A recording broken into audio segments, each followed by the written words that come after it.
I did the dumbest thing to my garden, and it really affected the fertility of my soil.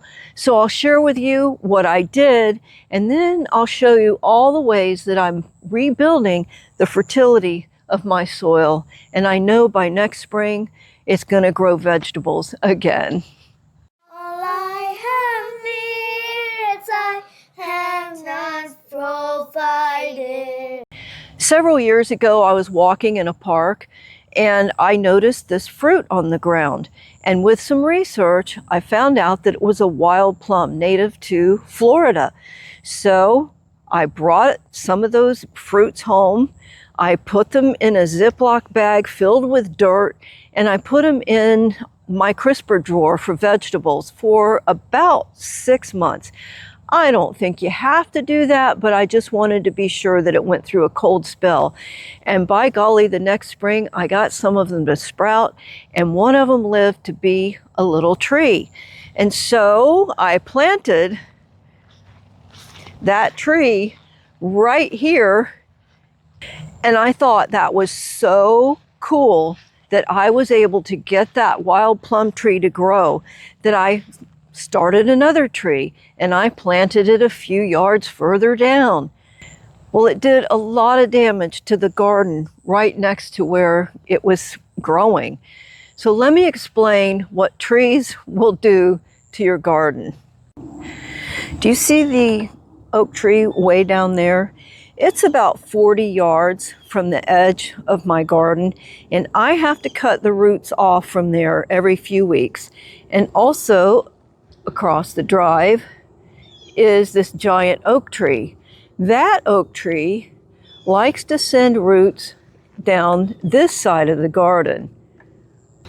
So what I do every 6 weeks or so, I will go down the entire length of this garden and across the back with a shovel, and I'll shove that shovel down as far as it will go to cut off any roots from the trees. Why I didn't think that my beautiful little plum tree wouldn't do the same, I don't know. I was cutting off the roots here, but that plum tree, if it had brains, it was the smartest plum tree. It got me in 2 places.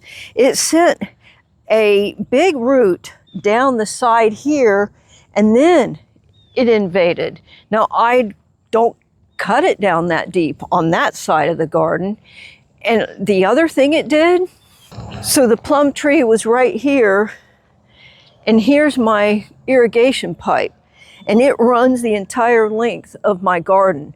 That plum tree sent its taproot down underneath the irrigation pipe. So here I am cutting on either side of that irrigation pipe, not even thinking that it's run its taproot right underneath where the pipe was. And it went all the way to the end of my garden. So let's go to the end of my garden. So here's the pipe. It followed all the way down, all the way down. And I am still finding roots from it. Here we go, all the way down here. That is from the plum tree. I can identify it because the roots from the plum tree are different from the roots from the oak tree. Look at this. All the way down. All the way down. So, you know, when I finally discovered the taproot, I cut it. Still not realizing that it came from the plum tree. Well, then this last spring, the plum tree had died. And that's when it went ding. That was the taproot to the plum tree. So I asked my husband to cut it down, and this is where it was. And then I finally made the decision right over here is where I had the second one. And it was just a small tree, about that big. And I said, you know what, it's going to do the same thing. So I had asked my husband to go ahead and cut that one down too. It was fun, and they were pretty, but at the expense of my vegetable garden. So my advice is, don't plant anywhere near trees because the roots are going to invade your garden, and they not necessarily suck the water out, but they suck the nutrients from it. So let me show you what I'm doing to recover from the damage that the trees did to my garden. So what I'm doing to remedy what the trees did to my garden is I'm enhancing my soil by planting peanuts. Peanuts will add nitrogen to the soil, and if you'll bury the plants, it'll add a lot of compost back into the soil as well. Now on this side, I've already dug them up, and then I pulled the soil back, made a trench. Here and here's where the beds were. I made a trench, I buried the plants. You can see it didn't get covered completely. And I will leave those to deteriorate underneath. So I've harvested the peanuts, and you try to harvest as many peanuts off as you can. But I want to tell you something. The amount of peanuts I got from 2 long beds of peanuts did not even amount to, I'll take you back here where my soil is still really fertile. Do you see this bed here? It's kind of hard to see. From here to there is about 2/3, maybe 3/4 of a bed long. I got more peanuts out of 3/4 of this bed that's really healthy, as opposed to those 2 beds over there. I didn't even get hardly any peanuts. That's how bad this soil got. Last year I tried growing carrots. I didn't get any carrots, and I never have a problem with growing carrots. So these first 2 beds that were so poor, I will be following up with a cover crop of mustards. The mustards are supposed to help with root knot nematodes. So that's another thing I'm struggling with.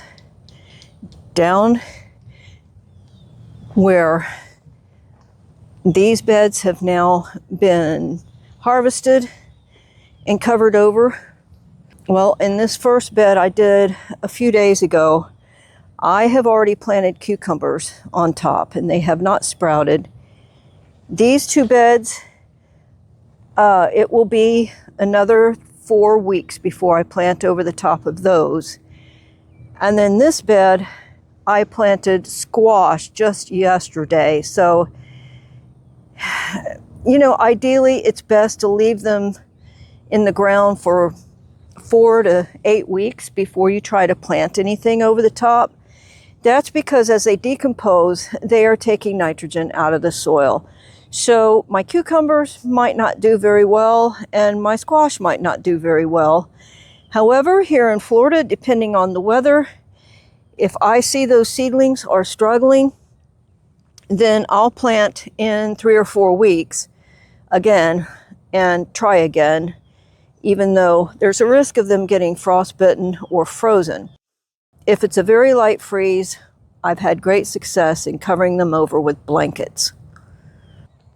So the moral to this story is, don't plant any trees near your vegetable garden. Your vegetable garden doesn't need competition. And you want to enhance your soil the best way you can. So you can do things like peanuts for cover crop. I've got beans and peas that I'll be burying their vines. That does a lot of good for your soil as well. So if you make dumb mistakes like I did, don't give up. Just do what you can to fix the problem and try again the next year. Sometimes we're blind to the dumb things that we do, but you can pray about that, and God hears, and God will show you what you need to do. I know there's problems that are more serious than planting a plum tree next to your garden, but you can always ask God, what is going on? Please show me. And He'll show you. And then you need to take action. God is always faithful. Great is thy faithfulness, Lord, unto me.